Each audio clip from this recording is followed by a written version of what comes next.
இந்த படத்தோட ஸ்டார்ட்டிங் சீன்லயே விசாகப்பட்டினம் ஹார்பர காட்டுறாங்க. அந்த ஹார்பர 90 வருஷத்துக்கு லீஸுக்கு எடுத்து வச்சிருக்காரு நாகார்ஜுனா. கிட்டத்தட்ட 2000 கூலிகள் அங்க வேலை செய்றாங்க. இந்த 2000 கூலிகளையும் கண்ட்ரோல்ல வச்சிருக்க தனக்கு கீழ தயால் அப்படின்ற ஒரு ஆள வச்சு, அது மூலியமா அந்த 2000 பேரையும் தன்னோட கண்ட்ரோல்ல வச்சிருக்காரு. இந்த துறைமுகத்துல ஃபோன்ஸ் அலோடு கிடையாது. அது மட்டும் இல்லாம ஒர்க் பெர்மிட் இருந்தா மட்டும் தான் உள்ளேயே வர முடியும். இப்படி ஏகப்பட்ட ரூல்ஸோட நாகார்ஜுனா தன்னோட கண்ட்ரோல்ல வச்சிருக்காரு. அப்படி என்னதான் அவரு உள்ள பண்றாருன்னு அப்படின்னு சொல்லி பார்த்தா, ரொம்பவே காஸ்ட்லியான வாட்சஸ அவர் ஸ்மக்லிங் பண்ணி எக்ஸ்போர்ட் பண்ணிட்டு இருக்காரு. ஆனா இந்த வாட்சுகளோட மதிப்பு எல்லாமே 1 கோடி 2 கோடி தான் வரும். இப்படி சாதாரண ஒரு வாட்சுக்காகவா 2000 கூலி ஆளுங்கள வச்சு அதுக்கு கீழ ஒருத்தன கண்ட்ரோல்ல வச்சு ஏகப்பட்ட ரூல்ஸ்ல தன்னை துறைமுகத்தையே அப்படி கையில வச்சிருக்காருன்னு சொல்லி பார்த்தா, கண்டிப்பா அதுல ஏதோ ஒரு விஷயம் இருக்கு. ஆனா அந்த ஹார்பர்லயே பாதுகாப்பான ஏரியா அப்படின்னு சில பேர் மட்டும் தான் அந்த ஏரியாக்குள்ள வர முடியும். மத்த யாருமே உள்ள போக முடியாது. அதே மீறி போனா அங்கேயே அவங்க கொலை தான். இப்படி ஏகப்பட்ட ரூல்ஸோட தன்னோட ஹார்பர கண்ட்ரோல்ல வச்சிருக்காரு. தயால் அப்படின்றவன் அந்த ஹார்பர்க்குள்ள நடக்கிற இல்லீகலான விஷயங்களை யாரா மோப்ப புடிச்சாலோ, ஸ்பை பண்ணாலோ, அவங்க போலீஸா இருக்க வாய்ப்பு இருக்கு அப்படின்னு அவங்களுக்கு எந்த ஒரு கேள்வியுமே கேட்காம கொலை பண்ணிடுவான். இப்படி ஏகப்பட்ட பேர் போலீஸ் உள்ள வந்து மாட்டிக்கிட்டாங்க. சோ இதனாலே அந்த ஹார்பரை பார்த்தாலே எல்லாருமே பயப்படுவாங்க. ரொம்பவே மோசமான ஒரு ஏரியாவா அது இருக்கு. சோ இதெல்லாம் ஒரு பக்கம் இருக்க, இந்த சைடு நம்ம ஹீரோ தேவா ஒரு மேன்ஷன் ஒண்ணு நடத்திட்டு வராரு. அந்த மேன்ஷன் மொத்த கண்ட்ரோலும் நம்ம தேவா கிட்ட தான் இருக்கு. அவர் வைக்கிறது தான் அங்க ரூல்ஸ். இருந்தாலுமே அந்த மேன்ஷன்ல தங்கி இருக்கிறவங்களோட ரொம்பவே ஜாலியா இருக்காரு. எந்த ஒரு பிரச்சனையுமே அவர் வாழ்க்கை ரொம்ப சந்தோஷமா தான் போயிட்டு இருக்கு. அப்பதான் திடீர்னு அவரோட உயிர் நண்பன் இறந்துட்டாரு அப்படின்ற நியூஸ் அவர் கேள்விப்படுறாரு. அதை கேட்ட உடனே அவருக்கு பயங்கர ஷாக். அவரோட நண்பனுக்கு மொத்தம் 3 பொண்ணுங்க. அதுல ஒரு பொண்ணு தான் ஸ்ருதி. சோ தன்னோட நண்பனோட இறுதிச் சடங்கை பார்க்கறதுக்காக அவர் கிளம்பி போறாரு. ஆனா தேவா அங்க போன உடனே ஸ்ருதிகாசன் அவரை பார்த்துட்டு, நீங்க எங்க வந்தீங்க, இவரோட முகத்திலே நீங்க முடிக்க கூடாது அப்படின்னு அவங்களை வீட்டை விட்டு வெளியே போக சொல்றாங்க. ஆனா தேவாவும் அங்க இருந்து போகாம கடைசி வரைக்கும் கூடவே தான் இருக்காரு. அப்ப இவங்க 2 பேரும் எந்த அளவுக்கு க்ளோஸா இருந்திருப்பாங்க நமக்கு இங்க இருந்தே புரிய வருது. ஆனா இருந்தாலுமே இவங்க ஃபேமிலிக்கும் தேவாவுக்கும் ஏதோ ஒரு சின்ன பிரச்சனை போல. அதனால தான் ஸ்ருதியும் இங்க இருந்து அவரை கிளம்ப சொல்றாங்க. அப்பதான் தன்னோட நண்பனுக்கு என்னதான் ஆயிருக்கும் அப்படின்னு தெரிஞ்சுக்க அவரோட போஸ்ட்மார்ட்டம் ரிப்போர்ட்டை வாங்கி பாக்குறாரு. அப்பதான் அவரை நெஞ்சிலே அடிச்சு சாவடிச்சு கொன்னுருக்காங்க அப்படின்ற நியூஸ் அவருக்கு தெரிய வருது. ஆனா நார்மலா பார்த்தா அவருக்கு ஹார்ட் அட்டாக் அப்படின்னு சொல்லி கேஸே மூடிட்டாங்க. அப்ப கண்டிப்பா இதுக்கு முன்னாடி ஏதோ ஒரு பிரச்சனை இருக்குன்னு சொல்லி அவரே களத்துல இறங்கி இதுக்கு முன்னாடி அவர் என்னெல்லாம் பண்ணிட்டு இருந்தாரு அப்படின்ற விஷயத்தை நம்ம தேவாவும் விசாரிக்க ஆரம்பிக்கிறாரு. இன்னொரு பக்கம் ஹார்பர்ல நாகாவும் தினம் தினம் ஒரு கொலை பண்ணிட்டே இருக்காரு. என்னதான் நாகார்ஜுனா ரொம்ப கெட்டவனா இருந்தாலுமே அவருக்கு ஒரு பையன் இருக்காரு, ரொம்பவே நல்லவன். நம்ம அப்பா பண்ற தொழிலுக்கு நம்ம வரக்கூடாது அப்படின்னு சொல்லி கொஞ்சம் தள்ளியே இருக்காரு. இருந்தாலும் அப்பாவுக்கு கொஞ்சம் சப்போர்ட்டா தான் இருக்காரு. அந்த ஹார்பர்ல ஒரு பொண்ணு ஒண்ணு வேலை செஞ்சுட்டு இருக்கும். அந்த பொண்ணே அவர் லவ் பண்ணிட்டு டாவடிச்சிட்டு இருக்காரு. இங்க தேவாவும் இன்னமும் ட்ரை பண்றாரு தன்னோட நண்பனோட கொலைக்கு அப்படி யார் தான் காரணம் அப்படின்னு. ஆனா அவரால் கண்டுபிடிக்க முடியல. சோ இது சம்பந்தமா ஃப்ரெண்டோட பொண்ணான ஸ்ருதி கிட்ட போய் இத பத்தி பேசுறாரு. ஆனா இத பத்தி அவங்களுக்கு கவலையே இல்ல. அவங்கள பொறுத்த வரைக்கும் எங்க அப்பா இறந்துட்டாரு. இதுக்கப்புறம் நாங்க எப்படி பொழைக்கணும் தான் அப்படி சொல்லி பாப்போம் அப்படின்னு அவங்க ரொம்பவே பேசுறாங்க. இருந்தாலுமே தேவா அவங்களுக்கு புரிய வைக்கிறாரு. உங்க அப்பாவை கொன்னவனா கண்டிப்பா உன்ன தேடியும் வருவான். சோ உன் உயிருக்கும் அதுல ஆபத்து இருக்கு. என்னலாம் நடந்துச்சு சொல்லு அப்படின்னு. என்னலாம் நடந்துச்சோ அது எல்லாமே ஸ்ருதிகாசன் கிட்ட தேவா கேட்டு தெரிஞ்சுக்கிறாங்க. கொஞ்ச நாளைக்கு முன்னாடி ஹார்பர்ல நாகார்ஜுனா ஏகப்பட்ட பேரை கொலை பண்ணிட்டே இருந்தாரு. சோ இதனால பாடிஸ் எல்லாமே எப்படி டிஸ்போஸ் பண்றது தெரியாம கடல்ல தூக்கி வீசிடுவாங்க. ஆனா கடல்ல தூக்கி வீசிட்டா பாடிஸ் எல்லாமே கரை ஒதுங்கிடும். இதனாலே தினம் தினம் போலீஸ் கேஸ் அதிகமாயிட்டே போயிட்டு இருக்கு. கமிஷனரும் வார்ன் பண்றாரு. இதுக்கப்புறம் நீங்க பாடியை கொலை பண்ணக்கூடாது. அப்படி நீங்க கொலை பண்ணாலுமே அந்த பணத்தை யாருக்கும் தெரியாம ஒரு இடத்துல மறைச்சு வைங்க அப்படின்னு சொல்லி அவரும் ஒரு ஐடியா கொடுக்க நாகாவுக்கு என்ன பண்றதுனே தெரியல. அவரால் கொலை பண்ணவும் இருக்காம முடியல. இங்க தான் நாகாவோட பையன் ஒரு விஷயத்தை யோசிக்கிறாரு. கொஞ்ச நாளுக்கு முன்னாடி நம்ம ஒரு சயின்டிஸ்ட பார்த்தோமே அப்படின்னு சொல்லி அவரை பார்த்து யோசிக்கிறாரு. அந்த சயின்டிஸ்ட் அவர் யாருமே கிடையாது, நம்ம தேவாவோட ஃப்ரெண்டு சத்யராஜ் தான். சத்யராஜை பொறுத்த வரைக்கும் ஒரு சயின்டிஸ்டா இருப்பாரு. சத்யராஜும் புதுசு புதுசா ஏதோ ஒரு விஷயத்தை கண்டுபிடிச்சிட்டே இருப்பாரு. அப்படி ஒண்ணு கண்டுபிடிச்சு தான் எலக்ட்ரிக்கல் சேர். இந்த சேர்ல ஏதாவது இறந்து போன உடல்களை வச்சா அது சில நொடிகள்லயே அது கருகி சாம்பலாயிடும். இதனால பணத்தை எரிக்கும் போது எந்த ஒரு காற்று மாசுபாடும் வராது. பணத்தையும் சீக்கிரமா எரிச்சிடலாம் அப்படின்னு சொல்லி முடிவு பண்றாரு. கவர்மெண்ட் கிட்ட கூட இது அப்பீல் வாங்குறாரு. ஆனா அரசாங்கமும் இந்த பொருள் ஏதாவது ஒரு மோசமான கிட்ட மாட்டிக்கிட்டா அவன் எத்தனை பேர்த்த சாவடிச்சு கொலை பண்ணுவான் அப்படின்னு இந்த கண்டுபிடிப்பை ரிஜெக்ட் பண்ணிடுறாங்க. சோ இப்படிப்பட்ட ஒரு எலக்ட்ரிக்கல் சேர் ஒருத்தர் கிட்ட இருக்கு அப்படின்னு நாகார்ஜுனா பையனும் அவங்க அப்பா கிட்ட சொல்ல, உடனே அவனை தூக்கிட்டு வாங்கடா அப்படின்னு சொல்லி நம்ம சத்யராஜை தூக்கி பிளாக்மெயில் பண்றாங்க. அவரு இதுக்கு முடியாதுன்னு சொல்றாரு. இருந்தாலுமே உனக்கு மொத்தம் 3 பொண்ணுங்க இருக்காங்களே, அவங்க உயிருக்கு என்ன வேணா ஆகலாம்னு சொல்லி நாகார்ஜுனா பயன்படுத்த வேற வழியே இல்லாம அவரும் சரி நீ என்ன சொன்னாலும் நான் கேட்கறேன் அப்படின்னு நாகார்ஜுனா எத்தனை பேரை கொலை பண்றாரோ அந்த பொணங்கள் எல்லாமே இவர் தான் டிசைட் பண்ணி சாம்பலாக்கிட்டு இருக்காரு. சோ இதுக்கு முன்னாடி இந்த மாதிரியான விஷயங்கள்லாம் நடந்திருக்கு அப்படின்னு ஸ்ருதியும் தேவா கிட்ட இந்த விஷயத்த சொல்றாங்க. அப்பதான் உங்க அப்பா கண்டுபிடிச்ச கண்டுபிடிப்பை எனக்கு காட்ட முடியுமா அப்படின்னு அந்த எலக்ட்ரிக்கல் சேரை நம்ம தேவா போய் பாக்குறாரு. அவருக்கும் ஒரே குழப்பமா தான் இருக்கு. கண்டிப்பா தன்னோட நண்பனோட சாவுக்கும் நாகார்ஜுனாவுக்கும் ஏதோ ஒரு சம்பந்தம் இருக்கு. அந்த இடத்துக்கு போய் விசாரிச்சாதான் ஏதோ ஒரு க்ளூ கிடைக்கும் அப்படின்னு அங்க எப்படி போகலாம் அப்படின்னு திங்க் பண்ணிட்டு இருக்காரு. அப்பதான் நாகாவோட ரைட் ஹேண்டா இருக்க தயாவும் அவனும் ஏகப்பட்ட பேரை கொலை பண்ணிட்டு இருக்கான். ஆனா அந்த பணங்களை அவன் கடல்ல தான் தூக்கி போட்டுட்டு இருக்கான். ஏன்னா சத்யராஜ் இருந்ததால அந்த எலக்ட்ரிக் சேரை யாராலையும் பயன்படுத்த முடியல. அவருக்கு மட்டும் தான் தெரியும் எப்படி பயன்படுத்தணும் அப்படின்னு. சோ இதனாலே தன பிரச்சனையா இருக்கு. அப்பதான் தயாலும் ஒரு விஷயம் யோசிக்கிறாரு. சத்யராஜுக்கு தெரிஞ்ச மாதிரியே கண்டிப்பா அவரோட பொண்ணு ஸ்ருதிக்கும் இந்த சேரை எப்படி பயன்படுத்தணும்ன்ற விஷயம் அவங்களுக்கு தெரிஞ்சிருக்கும். உடனே அந்த 3 பொண்ணுங்களை தூக்கிட்டு வர ஆர்டர் பண்றாரு. அடியாட்களும் அங்க இருக்கிற கேர்ள்ஸ் ஹாஸ்டலுக்கு போய் பார்த்தா ஸ்ருதி அங்கதான் இருக்காங்க. அங்க போய் என் கூட ஒழுங்கு மரியாதை வந்துரு அப்படின்னு சொல்லி பிரச்சனை பண்றாங்க. ஆனா இந்த இடத்துல தான் நம்ம ஹீரோ தேவா என்ட்ரி ஆகுறாரு. தேவா என்ட்ரி ஆகி சுருதிய காப்பாத்துறாரு. நாகார்ஜுனோட எல்லா அடியாளுங்களையும் அடிச்சு போட்டு அந்த பொண்ணுங்களையும் காப்பாத்துறாரு. ஒரு கட்டத்துக்கு மேல என்னதான் பிரச்சனை விசாரிக்கும் போதுதான் ஒண்ணும் கிடையாது, எங்க ஆளு தயா அந்த பொண்ணுங்களை கூட்டிட்டு வர சொன்னாரு, அவ்வளவுதான் சொல்லி சரி ஒண்ணும் பிரச்சனை நானும் கூட வரேன் அப்படின்னு சுருதியும் தேவாவும் 2 பேருமே அந்த ஹார்பருக்கு தயாவை பார்க்க போறாங்க. அப்பதான் தயா ஒரு விஷயம் சொல்றாரு, உனக்கும் எனக்கும் எந்த பிரச்சனையும் கிடையாது, எனக்கு தேவை அந்த எலக்ட்ரிக் சேரை ஆப்ரேட் பண்ணணும், அது இந்த பொண்ணால மட்டும் தான் முடியும், அந்த பொண்ணை பண்ண சொல்லு, உனக்கு எனக்கு டீல் பேசிக்கலாம் அப்படின்னு ஒரு டீலை ஒண்ணு பேசுறாங்க. அப்பதான் தேவா ஒரு விஷயம் சொல்றாரு, அந்த பொண்ணுக்கு அந்த சேரை ஆப்ரேட் பண்ண தெரியாது, ஆனா எனக்கு நல்லாவே தெரியும் அப்படின்னு அவருக்கு தெரியாத விஷயத்த தெரிஞ்ச மாதிரி காமிச்சிக்கிறாரு. உடனே தயாலும் அப்ப நீ ஆப்ரேட் பண்ணி எல்லா பிரச்சனையும் முடிஞ்சிடும் அப்படின்னு நம்ம தயா சாவடிக்கிற எல்லாத்தையுமே அவங்களோட புணங்களை நம்ம தேவா மூலியமா எலக்ட்ரிக் சேர்ல வச்சு சாம்பலாக்கணும் அப்படின்னு சொல்லி ஐடியா பண்ணிட்டு இருக்காங்க. அவரும் அந்த மிஷினை பார்த்த உடனே என்ன பண்றதுனே தெரியல, சரி ஏதோ ஒண்ணு பண்ணுவோம் அப்படின்னு ஏதோ பட்டன்லாம் தட்டுறாரு. ஒரு கட்டத்துக்கு மேல அந்த மிஷினும் ஒர்க் ஆகுது. இப்படியே ஒவ்வொரு நாளும் நம்ம தயாவும் நாகாவும் புணங்களை சாகடிக்க அந்த புணங்களை இந்த எலக்ட்ரிக் சேர்ல வச்சு சாம்பலாக்க இப்படின்னு தினமும் ஒரு கொலை நடந்துட்டே இருக்கு. சோ இது தொடர்ந்து நடந்துகிட்டே இருக்க இன்னொரு பக்கம் நம்ம தேவாவும் இந்த ஹார்பருக்குள்ள போய் தன்னோட நண்பனோட சாவுக்கு ஏதாவது ஒரு சின்ன க்ளூ கிடைக்குமா அப்படின்னு எல்லார்கிட்டையும் விசாரிக்கிறாரு. ஆனா என்னதான் ஹார்பர்ல எல்லார்கிட்டையும் விசாரிச்சாலும் அவரால் அந்த பாதுகாக்கப்பட்ட இடத்துக்கு போக முடியல. அங்க போகணும்னா நாகார்ஜுனோட ஆளா மட்டும்தான் இருக்க முடியும். அவரோட மனசுல எப்படியாச்சும் இடம் பிடிக்கணும் அப்படின்னு என்னென்னமோ ட்ரை பண்ணிட்டு இருக்காரு. இன்னொரு பக்கம் இருக்க நம்ம நாகாவோட பையனுக்கு ஒரு இன்ஃபார்ம் வருது, அதாவது நம்ம கேங்குள்ள ஒரு போலீஸ்காரன் இருக்கான்னு. அந்த பையனும் உடனே தயா கிட்ட சொல்ல அந்த தயாவும் யாரா அந்த இன்ஃபார்மர் சொல்லி அவனை புடிச்சு வச்சுக்கிட்டு நாகாக்கு கால் பண்ணி நாங்க இன்ஃபார்மரை முடிச்சிட்டோம் நீங்க கிளம்பி வாங்க அப்படின்னு நாகாக்கு போன் பண்ணி இங்க வர வைக்கிறாங்க. நாகா அங்க வந்த உடனே அந்த இன்ஃபார்மரை அடிச்சு கொலை பண்ணிடுறாரு. அன்னைக்கு நேட்டே தேவாக்கு கால் பண்ணி இன்னைக்கு நாங்க ஒருத்தனை கொலை பண்ணிட்டோம், அவனோட பாடி தூக்கிட்டு போய் சாம்பல் ஆக்கிடு அப்படின்னு நாகாவே வாண்டடா போன் பண்ணி தேவா கூப்பிடுறாரு. தேவாவும் ஹார்பருக்கு வர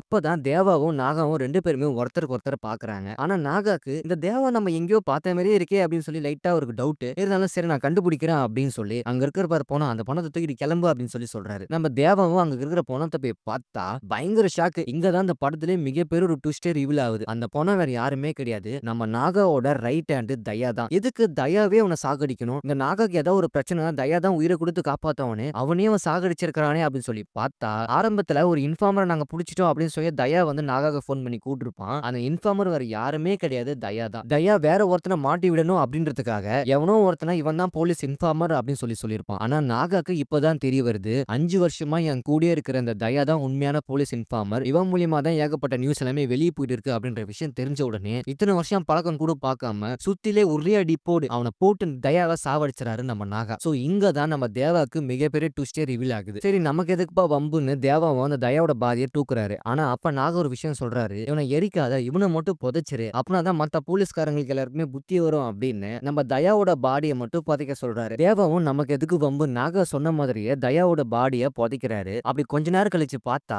தயா இன்னும் சாகல, உயிரோட தான் இருக்காரு. குழிக்குள்ள இருந்து மேல வர ட்ரை பண்றாரு. நம்ம தேவாவும் ஹெல்ப் பண்ணி மேல தூக்கி விட்டுறாரு. ஆனா தயா நான் உயிரோட தான் இருக்கா அப்படின்னு தெரிஞ்ச உடனே தேவா கிட்ட கெஞ்சுறாரு, என்ன விட்டுருங்க நான் எங்கன்னா கண்காண இடத்துக்கு ஓடி போயிடுறேன், என்ன விட்டுருங்க அப்படின்னு சொல்லி. ஆனா தேவாவால என்ன பண்றதுனே தெரியல. நமக்கு எதுக்குப்பா வம்பு அப்படின்னு நாகாக்கு கால் பண்ணி நீ அடிச்சு கொண்டதா சொன்னியா, தயா அவனும் உயிரோட தான் இருக்கான், அவனை என்ன பண்றதுன்னு கேட்கும் போதுதான் எனக்காக நீ உன்னே ஒண்ணு மட்டும் தான் பண்ணணும், அவனை சாகடிக்கணும் அப்படின்னு சொல்லி நாகா என்ன சொல்றாரோ அதை தேவா அப்படியே செய்யறாரு. நம்ம தயாவை மறுபடியும் உயிரோட திரும்பி வந்தா கூட நம்ம தேவா மறுபடியும் அவரை சாவடிச்சிடறாரு. சோ இதுக்கப்புறம் நாகா செஞ்ச எல்லா வேலையும் முடிச்சிட்டு மறுபடியும் நாகாவே பார்க்க போறாரு தேவா. அங்க போன உடனே நீ சொன்ன மாதிரியே நான் தயாவை சாவடிச்சிட்டேன், எனக்கு நீ ஏதோ பண்றேன்னு சொன்னே என்ன பண்ற அப்படின்னு சொல்லி கேட்கும் போதுதான் தன்னோட உயிர் நண்பன் சத்யராஜ் யார் கொலை பண்ணாங்க அப்படின்ற வீடியோவை நம்ம தேவா கிட்ட காட்டுறாங்க. அது வேற யாருமே கிடையாது, தயா தான் நம்ம சத்யராஜா கொலை பண்ணிருக்காரு. அந்த விஷயம் தேவாக்கு தெரிய வருது. அப்பதான் ஒரு விஷயத்தை யோசிச்சு பாக்குறாரு, இதுக்கு முன்னாடி நாகா வந்து தயாவை கொலை பண்ணு அப்படின்னு சொல்லியிருப்பாரு. ஆனா நிஜமாலுமே தேவா தயாவை கொலை பண்ணிருக்க மாட்டாரு, அவரை தப்பிக்க வச்சிருப்பாரு. அது மட்டும் இல்லாம அவருக்கு ஏகப்பட்ட அடியும் பட்டிருக்கும். சோ ஸ்ருதியை கூடவே அனுப்பிச்சு வச்சு இவனை நீ தான் பத்திரமா பாத்துக்கிற அப்படின்னு அனுப்பிச்சு வச்சிருப்பாரு. இப்ப தயாவும் ஸ்ருதியும் 2 பேருமே வேற ஒரு இடத்துக்கு டிராவல் ஆகிட்டு இருக்காங்க.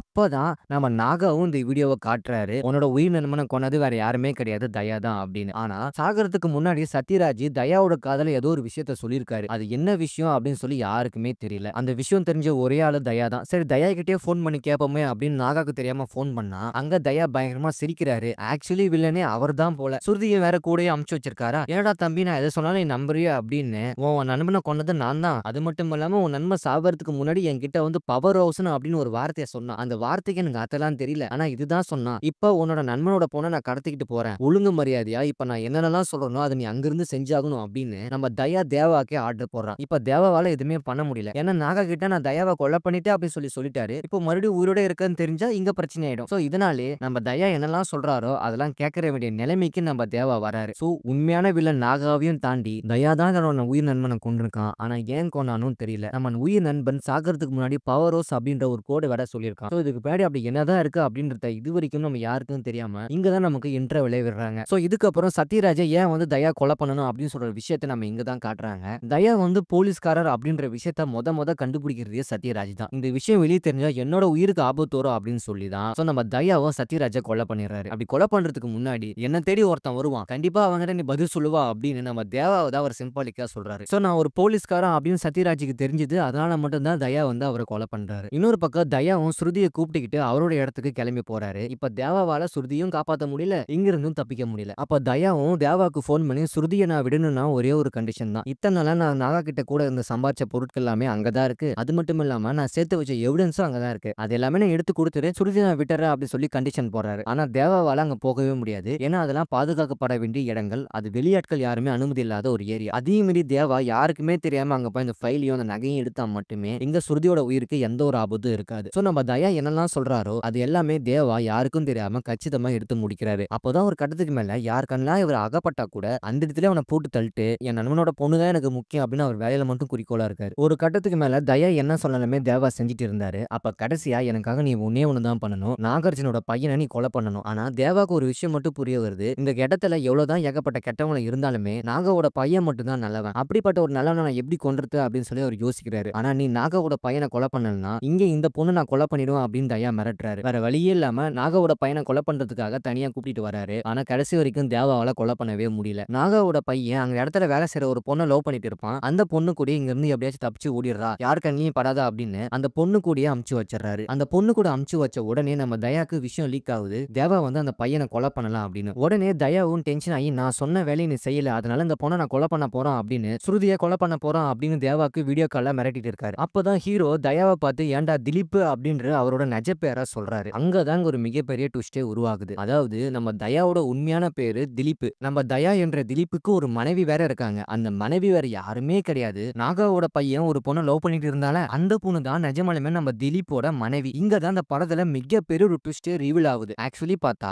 ரெண்டு பேருமே கணவன் மனைவியா வாழ்ந்துட்டு இருக்காங்க. நம்ம திலீப்புக்கு போலீஸ் மூலியமா ஒரு ஸ்பையா இருக்க வேண்டிய இடத்துல கட்டாயம் வருது. அவரால் தனியா வர முடியல. அவங்க மனைவியும் நீ ஏன் தனியா போய் கஷ்டப்படுற, நானும் உன் கூடயே வரேன், உன் உதவிக்கு ஏதாவது ஒரு ஹெல்ப்ஃபுல்லா இருக்கும் அப்படின்னு சொல்லி ரெண்டு பேருமே வந்துடுறாங்க. ஆக்சுவலி பார்த்தா ரெண்டு பேருமே போலீஸ்காரங்க தான். ரெண்டு பேருமே போலீஸ் ட்ரைனிங்ல லவ் பண்ணி கல்யாணம் பண்ணிக்கிட்டாங்க. சோ ஆக்சுவலி கதையே இதுதான். நம்ம திலீப்புக்கு இவனுக்கு எப்படா எல்லா விஷயம் தெரியும் அப்படின்னு ரொம்ப ஷாக் ஆகுறாரு. சோ ஒரு கட்டத்துக்கு மேல நான் சுருதியை விட்டுதான் ஆகுன்ற நிலைமை அவருக்கும் வருது. சரி கட்டெல்லாம் அவுத்து விட்டு தேவாவோட ஆளுங்க வந்து சுருதியை கூட்டிட்டு போயிடுறாங்க. ஒரு வழியா சுருதியும் அவரு பாதுகாப்பு பண்ணிடுறாரு. இங்க இன்னொரு பக்கம் நம்ம தேவாவும் நம்ம தயாவோட மனைவியை கட்டி வச்சிருக்காங்க. தேவாவும் இந்த பொண்ணை பாத்துங்க அப்படின்னு சத்யராஜுக்கு ஒருத்தர் அசிஸ்டண்டா வேலை பார்த்துட்டு இருப்பாரு, அவர்கிட்ட சொல்லிட்டு விட்டுட்டு போறாரு. அப்படி போகும்போது என்கிட்ட சத்யராஜ் ஒரே ஒரு விஷயம் சொல்லியிருக்கான், நீ மேன்ஷன்ல ஒரு பழைய போன் வச்சிருக்க பாத்தியா, அந்த போனுக்கு ஒரு கால் வரும், அங்கிருந்து யார் கால் பண்றாங்களோ அவங்க வந்து உன்னோட கூலியோட நம்பரை சொல்லுவாங்க, அந்த நம்பரை யார் சொல்றாங்களோ அவங்க தான் உன்னோட பொண்ணு அப்படின்னு சத்யராஜ் அடிக்கடி ஒரு விஷயம் சொல்லுவான். இந்த விஷயம் எப்படியோ சத்யராஜோட அசிஸ்டன்ட்டுக்கும் தெரிய வந்திருக்கு. அப்பதான் தேவா ஒரு விஷயத்த முடிவு பண்றாரு, நம்ம சத்யராஜோட 3 பொண்ணுங்கள்ல ஏதோ ஒரு பொண்ணு என்னோட பொண்ணா இருக்கும் அப்படின்னு சொல்லி அவர் ஒரு விஷயத்த நோட் பண்றாரு. உடனே தேவா வந்து மத்த 2 பொண்ணுங்களை பாதுகாக்க அங்க இருந்து கிளம்பிடுறாரு. இருந்தாலுமே நாகார்ஜுனோட பையனுக்கு பயங்கர ஃபீலிங்கா இருக்கு. இருந்தாலுமே அவர் லவ் பண்ண பொண்ணாச்சு, அவர் கஷ்டமா இருக்காத என்ன, அந்த பொண்ணு இந்த பையன் கிட்ட பயங்கரமா ஃபீல் பண்ணுது, நான் பண்ணது தப்பு தான், தயா வந்து என்ன பிளாக்மெயில் பண்ணி வச்சிருந்தான், அவனுக்கு எனக்கும் எந்த சம்பந்தமும் இல்ல அப்படின்னு என்னென்னமோ சொல்லுது. இந்த பையனும் சரி இவ உண்மையதான் சொல்றாளே போல அப்படின்னு கட்டை எல்லாமே அவுத்துட்டு அவளை தப்பிக்க விட பாக்குறா. அப்பதான் அந்த பொண்ணு தன்னோட சுயரூபத்தையே காட்டுது. இங்கதான் இந்த படத்துல இன்னொரு ஒரு ட்விஸ்ட், நான் என்ன சொன்னாலும் நம்பிடுவாடா அப்படின்னு குறிப்பா நாகாவோட பையனே அடிச்சு போட்டுட்டு அந்த பொண்ணு அங்க இருந்து தப்பிச்சு போயிடுறா. அப்ப இது வரைக்குமே உண்மையா இருக்கிறது போலீஸ்க்கும் தன்னோட கணவருக்கு மட்டுமாவதான் அந்த பொண்ணு இருக்கா. இந்த கூலி படத்துல நாகாவோட ரைட் ஹேண்டா இருக்கிற தயாவும் போலீஸ் இன்ஃபார்மர் தான், நம்ம நாகாவோட பையன் லவ் பண்ணிட்டு இருக்கிற பொண்ணும் போலீஸ் இன்ஃபார்மர் தான். இவங்க ரெண்டு பேருமே கணவன் மனைவி வேற. இப்படி ஏகப்பட்ட ட்விஸ்ட் அந்த படத்துல வச்சிருக்காங்க. அந்த பொண்ணு அங்கிருந்து தப்பிச்சு போய் உடனே தயாக்கு கால் பண்ணுது, ஏன்டா பாவி நான் தப்பிச்சிட்டேன், உடனே அந்த சுருதியை போய் புடிடா அப்படின்னு. நம்ம தயாவும் அடிச்சல்ல நீ தப்பிச்சிட்டுல அதுவே போதும், நான் போய் அந்த பொண்ணை பிடிக்கிறேன் அப்படின்னு தப்பிச்சு போன அந்த பொண்ணை மறுபடியும் சேஸ் பண்ணி அந்த பொண்ணை போய் பிடிக்கிறாரு. இன்னொரு பக்கம் அந்த நாகாவோட பையனை நம்ம அந்த பொண்ணு ஏதோ ஒரு இடத்துல கட்டி போட்டு வச்சிருக்கோம். அந்த எந்த இடத்துல கட்டி போட்டு வச்சிருக்கணும் அந்த இடத்த அந்த தயாக்கு இன்ஃபர்மேஷன் கொடுக்க தயாவும் உடனே நாகாக்கு வீடியோ கால் பண்ணி ஏன்டா என்ன நீ கொலை பண்ண பாப்பியா, நான் உன் பையனை கொலை பண்றான் அப்படின்னு நாகாவோட கண்ணு முன்னாடியே தயாவும் அவரோட பையனை கொலை பண்ணிடுறாரு. சோ இந்த விஷயம் நாகாக்கு பயங்கர டென்ஷனா இருக்கு. ஏன்னா தேவாக்கு ஏற்கனவே தயாவை கொலை பண்ண அப்படின்னு சொல்லி சொல்லியிருப்பாரு. ஆனா ஹீரோவும் தயாவை தப்பிக்க விட்டதால அநியாயமா நாகாவோட பையனும் இறந்துடுறாரு. அதுவும் அவர் ரொம்பவே நல்லவர் வேற. இதனால எப்படியாச்சும் நான் தேவாவை மறுபடியும் முடிப்போம் அப்படின்னு நாகாவும் தேவா இருக்கிற இடத்துக்கு கிளம்பி போறாரு. இன்னொரு பக்கம் தயாவும் எப்படியாச்சும் ஸ்ருதிய புடிக்கணும் அப்படின்னு சொல்லி ட்ரை பண்றாரு. ஆனா தேவாவோட ஆளுங்க அவரை தடுத்து நிறுத்தி ஸ்ருதிய பத்திரமா சென்னைக்கு அனுப்பிச்சு வச்சிடுறாங்க. இப்ப சென்னைக்கு வந்த உடனே தயாவோட மனைவியும் ஸ்ருதியும் ஒருத்தருக்கு ஒருத்தர் பாக்குறாங்க. ரெண்டு பேத்தையுமே நாகா தூக்குறாரு. நாகாக்கு இந்த விஷயம் தெரிஞ்ச உடனே ரெண்டு பேத்தையும் தூக்கிடுறாங்க. தூக்குன உடனே தயாவோட மனைவிய தனிப்பட்ட முறையில நாகா ரொம்பவே கொடூரமான முறையில கொலை பண்றாரு. உன் புருஷன் என் பையனே கொலை பண்ணுவானா? அது இத்தனை நாளா என்னோட இடத்துல நீங்க ரெண்டு பேரும் இன்ஃபார்மரா வேற இருந்திருக்கீங்க. என்ன முட்டாளாக்கி இருக்கீங்க. கண்டிப்பா உங்க ரெண்டு பேத்தையும் நான் சும்மா விட மாட்டேன் அப்படின்னு தயாவோட மனைவிய நாகா கொலை பண்ணிடுறாரு. இந்த பக்கம் அடுத்தது சுருதியை கொலை பண்ணலாம் அப்படின்னு சொல்லி வரும்போதுதான் தேவா உள்ள என்ட்ரி ஆகுறாரு. தேவா உள்ள என்ட்ரி ஆன உடனே உன்னை எங்கேயோ நான் ஆரம்பத்துல இருந்து வந்ததுல இருந்து பார்த்த மாதிரி இருக்கு. நீயா அந்த கதையை சொல்றியா இல்ல நானா கண்டுபிடிக்குமா அப்படின்னு தேவாவை பிளாக்மெயில் பண்றாரு. அப்பதான் இவன் மட்டும் அந்த கதையை சொல்லல, சுருதியோட இதயத்தை எடுத்துருங்கடா அப்படின்னு நாகா தன்னோட ஆளுங்களை விட்டு மிரட்டுறாரு. தேவாக்கு வேற வழியே இல்ல. இதுக்கு முன்னாடி கிட்டத்தட்ட 30 வருஷத்துக்கு முன்னாடி நான் என்னதான் பண்ணிட்டு இருந்த அப்படி விஷயத்த நாகா கிட்ட சொல்லியே ஆக வேண்டிய நிலைமை வந்துருச்சு. 30 வருஷத்துக்கு முன்னாடி தேவாவும் வடநாட்டுல இருக்கிற ஒரு ஹார்பர்ல வேலை செஞ்சுட்டு இருக்காரு. அங்க இருக்கிற முதலாளியும் கூலிக்கு வேலை பார்க்கறவங்க மூலியமா ஏகப்பட்ட போதை பொருட்களை ஹார்பர்ல கடத்திட்டு இருக்காங்க. இந்த விஷயம் தேவாவுக்கு தெரிய வருது. ஆனா ஆரம்பத்துல அவரால் எதுவுமே பண்ண முடியல. அப்ப போலீஸ் இந்த விஷயம் தெரிஞ்ச உடனே நம்ம அந்த முதலாளியால எதுவுமே பண்ண முடியல. அப்ப 100 கூலிகளை மாட்டி விடுறாங்க. இவங்க தான் அதை பண்ணது அப்படின்னு சொல்லி. அப்ப அந்த போலீஸ்காரங்களும் அந்த கூலிகள் எல்லாமே நடுக்கடல கூட்டிட்டு போய் என்கவுண்டர் பண்ணலாம் அப்படின்னு சொல்லி முடிவு பண்றாங்க. அங்க இருந்து ஒரு 18 பேர் மட்டும் தப்பிச்சிருக்காங்க. அதுல ஒருத்தர் தான் நம்ம தேவாவும் கன்னட சூப்பர் ஸ்டார் உப்பண்ணாவும். இவங்க ரெண்டு பேருமே அங்கிருந்து அப்படியே தப்பிச்சு வந்திருக்காங்க. இவங்க ரெண்டு பேருமே ஒரு காலகட்டத்துல நண்பர்களா இருந்து ஒன்னா வேலை செஞ்சவங்க தான். அதே இடத்துல தான் நம்ம சத்யராஜ் இருந்திருக்காரு. சோ 3 பேருமே ஒரே இடத்துல தான் இருக்காங்க. அந்த முதலாளியை எதிர்த்து நம்ம தேவா முதல்ல குரல் கொடுக்கறாரு 30 வருஷத்துக்கு முன்னாடி. அது மட்டும் இல்லாம முதலாளியோட தம்பியவே அவர் கொலை பண்ணிடுறாரு 30 வருஷத்துக்கு முன்னாடி. அந்த முதலாளியோட பையன் தான் நம்ம நாகார்ஜுனா. சோ நாகார்ஜுனாக்கு 30 வருஷத்துக்கு முன்னாடி எங்க சித்தப்பனை நீ கொன்ன. ஆனா இப்ப என்னால எதுவுமே பண்ண முடியல. இப்ப நான் உன்னை கொலை பண்றேன் அப்படின்னு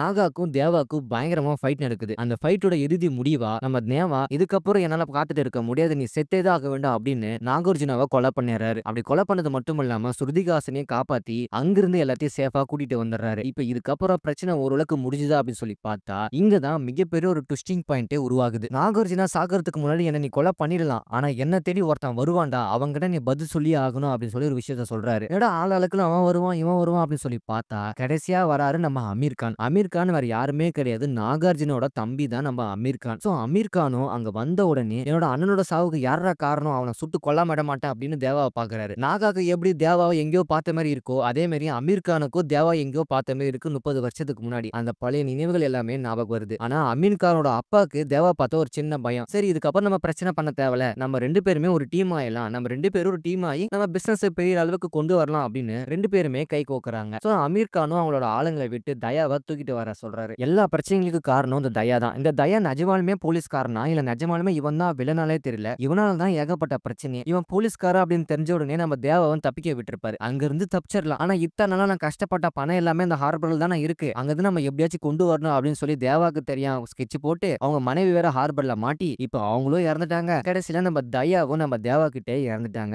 ஒரு வழியா நம்ம தேவாவும் தன்னோட உயிர் நண்பனுக்கு சாவுக்கு காரணமா இருந்த எல்லாத்தையும் கொலை பண்ணிடுறாரு. கடைசியா ஒரு போனுக்கு ஒரு பொண்ணு போன் பண்ணி தன்னோட கூலி நம்பரை சொல்லுதோ அந்த பொண்ணு தான் என்னோட மகள் அப்படின்னு சொல்லி ஒரு விஷயத்த சொல்லியிருப்பால, அந்த பொண்ணு வேற யாருமே கிடையாது, நிஜமாலுமே தேவாவோட உண்மையான பொண்ணு நம்ம ஸ்ருதி தான். தேவாவா 30 வருஷத்துக்கு முன்னாடி அந்த போலீஸ்காரங்க எல்லாருமே கூட்டிட்டு போயிருப்பாங்க என்கவுண்டர் பண்ணலாம் அப்படின்னு. அப்படி போகும்போது தேவாவோட பொண்ணா பத்திரமா நம்ம சத்யராஜ் தான் எடுத்து வளர்ப்பாரு. அவங்களுக்கு இன்னும் வேற 2 பொண்ணுங்க. இப்படி 3 பொண்ணுங்களா தான் அவர் வளர்த்துட்டு இருக்காரு. ஆனா கடைசி வரைக்குமே தேவா தான் தன்னோட அப்பான்ற விஷயம் நம்ம ஸ்ருதிக்கு தெரியாமலே விட்டுறாரு. ஏன்னா ஸ்ருதியும் இத்தனை நாளா சத்யராஜ் தான் என்னோட அப்பான்னு சொல்லி நினைச்சிட்டு இருக்கு. அந்த நம்பிக்கை நான் கெடுக்க விரும்பல, அவளோட பார்வைக்கு நான் எதிரியாவே இருந்துட்டு போறேன் அப்படின்னு அந்த இடத்துல விட்டு கொடுத்து போய் உனக்கு எந்த பிரச்சனையும் சொல்லுமா நான் உனக்காக வந்து நிக்கிறேன் அப்படின்னு தன்னோட நண்பனோட சாவுக்கு யாரெல்லாம் காரணமா இருந்தாங்களோ அவங்களையும் பழி வாங்கிட்டாரு. தன்னோட பொண்ணையும் கண்டுபிடிச்சாரு. இதுக்கப்புறம் தன்னோட வாழ்க்கையில எந்த ஒரு பிரச்சனையும் இல்லை அப்படின்ற நிலையில ரொம்பவே நிம்மதியான ஒரு வாழ்க்கையை தேடி அவர் போறாரு. சோ இதோட அந்த படத்தோட கதையும் முடிக்கிறாங்க. இந்த படத்தோட ஒன்லைன் சொல்லி பாத்தீங்கன்னா ஹார்பரை தன்னோட கண்ட்ரோல்ல வச்சிருக்காரு நாகார்ஜுனா. அங்க ஏகப்பட்ட இல்லீகல் ஆக்டிவிட்டி நடக்குது. அதை கண்டுபிடிக்க ஏகப்பட்ட போலீஸ்காரங்க ஸ்பைன்ற மூலியமா உள்ள வராங்க. இதுக்கு நடுவுல தேவாவும் தன்னோட உயிரினமனோட சாவுக்கு யார் தான் காரணம் தெரிஞ்சுக்க